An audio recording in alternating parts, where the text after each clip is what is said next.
लोग मवेशियों को सड़कों पर लवारिस मरने के लिए छोड़ देते हैं, लेकिन अगर वही उन्हें कोई खाने के लिए इस्तेमाल कर ले, उनको खा ले, तो लोगों की भावनाएं बुरी तरह आहत हो जाती है।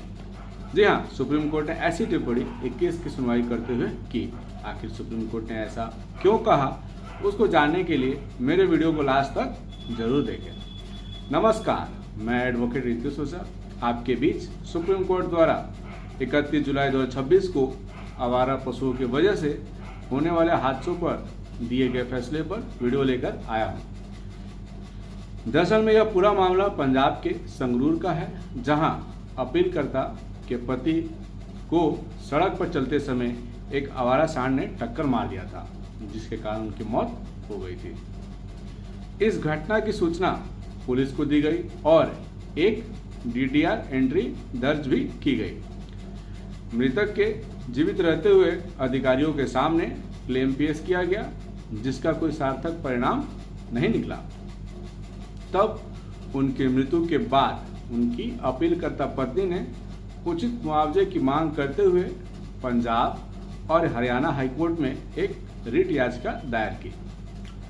संबंधित सिंगल जज ने मृतक दावेदारों की आय, उम्र और अन्य संबंधित कारकों के आधार पर मोटर वाहन अधिनियम 1988 के तहत मुआवजे देने के सिद्धांतों को लागू करते हुए मुआवजे का आकलन किया और उसे मंजूरी दे दी।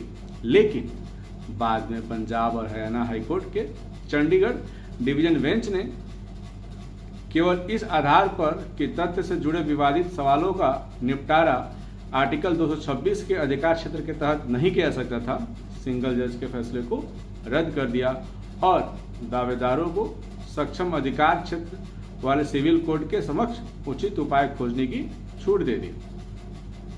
जिसके बाद अपीलकर्ता ने पंजाब और हरियाणा हाईकोर्ट के डिवीजन बेंच द्वारा दिए गए फैसले के अगेंस्ट में सुप्रीम कोर्ट में अपील फाइल किया।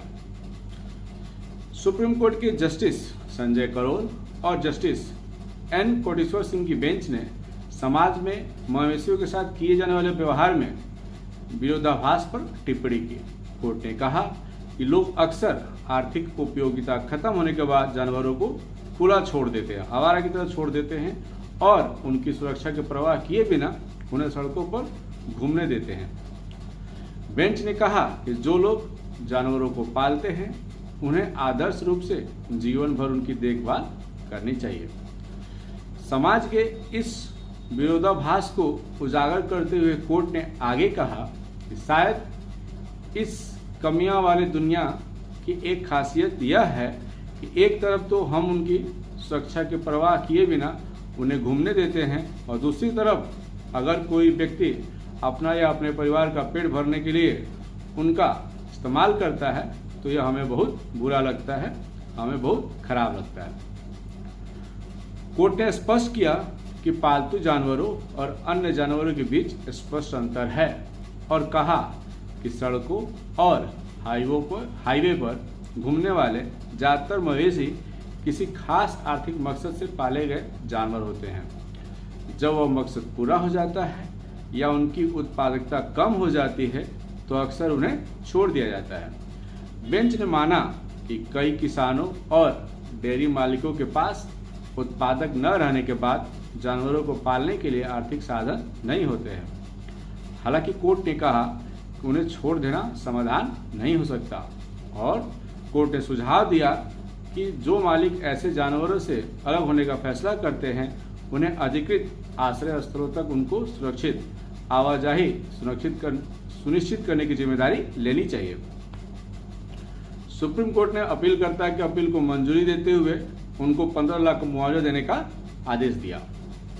इसके बाद मवेशियों से जुड़ी दुर्घटनाओं को सार्वजनिक सुरक्षा के लिए बढ़ती चिंता बताते हुए सुप्रीम कोर्ट ने यह कहा कि ऐसी घटनाएं कभी कभार होने वाली नहीं हैं और इसके ऊपर टिप्पणी की कि मवेशी नेशनल हाईवे, सड़कों और गलियों में कहीं भी खड़े होकर प्राकृतिक स्पीड ब्रेकर का काम करने के लिए नहीं होते हैं। सरकारी आंकड़ों का हवाला देते हुए कोर्ट ने बताया कि हाल के वर्षों में जानवरों से जुड़ी घटनाओं के कारण हर साल लगभग 1300 से ज्यादा लोगों की मौत हुई है। कोर्ट ने आवारा मवेशियों और सार्वजनिक सड़कों पर उनसे होने वाले खतरों के व्यापक मुद्दे पर भी चर्चा किया है।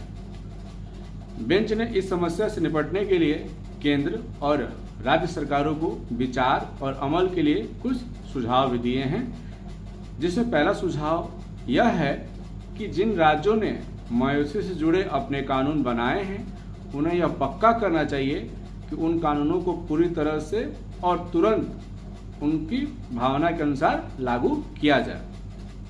उसके बाद दूसरा सुझाव कोर्ट ने यह दिया है कि मवेशियों की वजह से होने वाली दुर्घटनाओं, चाहे पैदल चलने वालों के साथ हो या गाड़ियों के साथ हो, में मुआवजा देने का सिस्टम बनाने के लिए सक्षम अधिकारी जरूर बदलाव कर सकते हैं या नियम बना सकते हैं। कोर्ट ने तीसरा सुझाव यह दिया है कि सभी जानवरों की टैगिंग अनिवार्य की जाए। इससे उन पर नजर रखना आसान हो जाता है और उनकी लंबी अवधि की स्वास्थ्य सेवा, पशु चिकित्सा जांच और टीकाकरण से उन्हें जोड़ना पक्का हो जाता है।